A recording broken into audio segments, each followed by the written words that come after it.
conselho para aqueles que fazem música católica, litúrgica ou não, em relação à busca da humildade, da música de Cristo, da busca de Cristo seu centro, para que o trabalho musical seja frutuoso, né? Primeiro, claro, precisamos ter uma boa preparação, né? Porque você não vai. O médico, por exemplo, ele não vai exercer medicina sem um estudo sério, senão pode matar muita gente, né? Verdade. Então, o músico também, se quer ser um músico sério, não se contente apenas de aprender três posições no violão e vai tocar na missa, né? É preciso ser o melhor que a gente pode. Os antigos também diziam, o Salmo dizia, com arte sustentai a louvação de Deus. Salmo Significa o 32. melhor que nós temos devemos dar a Deus, né? O melhor que possível. Também o conhecimento musical, tudo isso é fundamental para dar uma música que preste para o povo de Deus crescer também, né? Porque nós temos um ministério. Ministério de música, na liturgia, tem ministério de salmista, ministério de instrumentista, tem o ministério de diversos tipos. O principal ministério, claro, é o que preside, em nome de Cristo, né?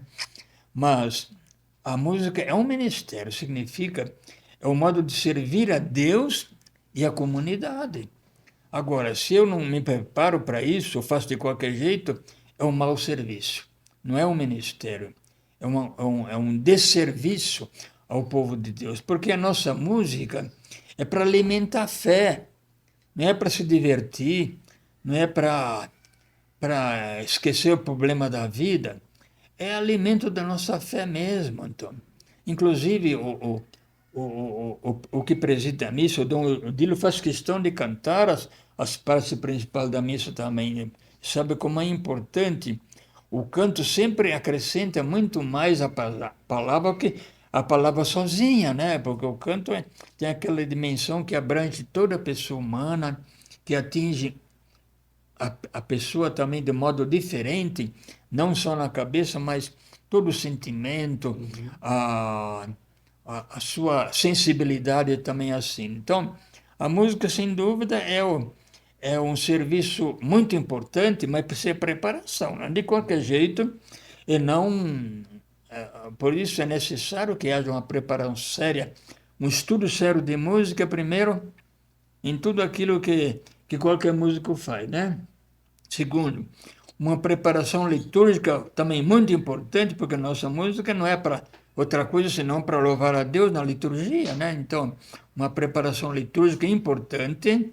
Aqui, por isso, o concílio fala de que dar a formação para os cantores, para os músicos, de uma formação adequada para que eles possam exercer o seu ministério de uma maneira bonita e digna para ajudar o povo a crescer na fé, o povo de Deus, né? Então, é isso que falta muito em nós, uma formação mais séria nesse ponto, né? Isso é verdade mesmo. Mas, Guto, eu não sei se você já reparou, quando eu fui ouvindo o Padre Weber falar, me lembrei, assim, tem um sermão que eu li, que eu descobri na escola, é um sermão do Padre Antônio Vieira. Antigamente se lia, na minha época lia para o vestibular, então eu aprendi bem, assim, que era o sermão da 60ª. E esse sermão é sobre o semeador.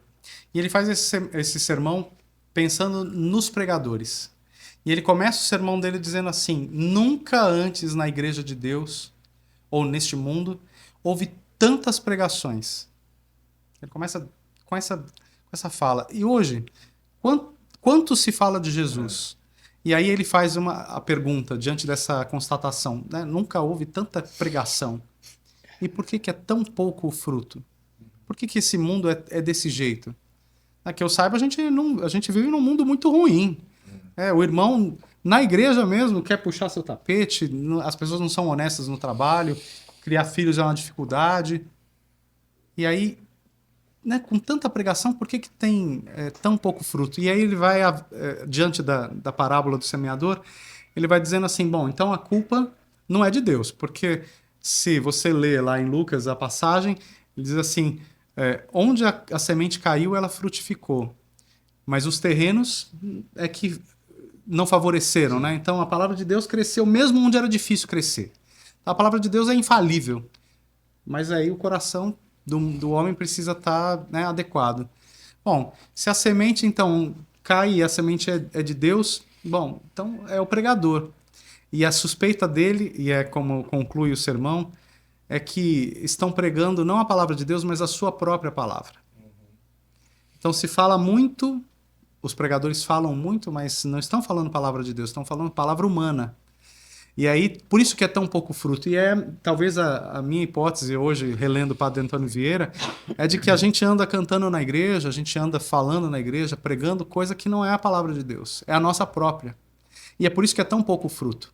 Então, se você quer, de fato, frutificar a sua comunidade, então começa tendo mais humildade de ver o que é... Porque para a gente que é músico, o nosso talento nos inebria. Você pode ficar muito feliz pelo seu talento. E o Padre Antônio Vieira termina a prédica dele, o sermão dele, falando assim: quisera eu que as pessoas saíssem não contentes de terem me ouvido, mas descontentes de perceberem seus pecados. Então, você sair de um encontro, de uma missa, não contente pela música, pela pregação, mas descontente de si para se reformar. É ousado isso, né? Porque a gente está numa cultura de entretenimento. Você tem que ir cantar bem, bonito, para provocar emoção, para que as pessoas te aplaudam, para que você consiga... acho que tem que ser um outro passo. E esse passo requer muita humildade. E a humildade que não é só modéstia de vida. É humildade de reconhecer que a sua palavra não é a palavra de Deus. E você ter humildade de ir lá e de talvez evangelizar, não com palavras, mas com a vida, né? Sim. Isso é difícil. Olha só, rapaz, já estamos aqui há 2 horas de conversa. Que prosa, hein? Vocês são bons de prosa. Eu não falei nada. Eu não falei nada.